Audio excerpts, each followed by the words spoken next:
Hello guys, welcome sa RJ's Farm. Pagkatapos ng 3 araw natin na pagpuprune ng ating mga ubas, natapos natin tayo. Ayan, makipapansin natin, kagaya dati, wala na silang mga dahon. Puro ano na lang sila, mga sanga.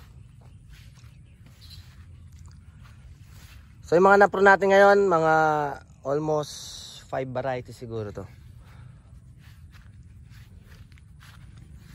Tapos nag-grass cutter muna tayo, nakapag-abono, preparation pagpo-pruning. Kagaya dati, 1 week before mag-prune, abono muna, or fertilizer, condition ng mga ubas. And then pagkatapos nating mag-prune, nag-spray agad tayo ng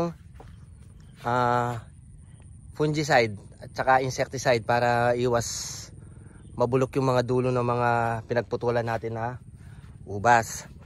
So yung dati to, dapat ngayong October magbubunga sila, kaso na sira ng bagyo.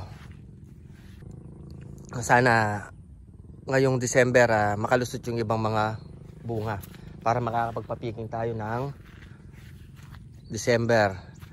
And then yung pinur natin mga Arcadia dito, ayan, tinira pa rin natin itong mga nakamarkot. Ayan, pero yung dating pinapakita ko doon na 6 feet ang haba na nakamarkot, nabenta na yon. Kinuha nung nakalang araw, may pumunta rito at natipuhan, so binenta na natin. Ayan.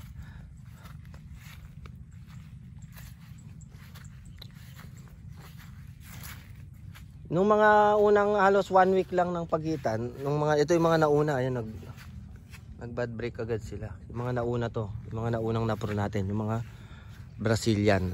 Ayan. At ito pa, mga Arcadia. 1, 2, 3, 4. Bali 4 yung mga nakaano natin. Ayan, mga Arcadia, nakamarkot.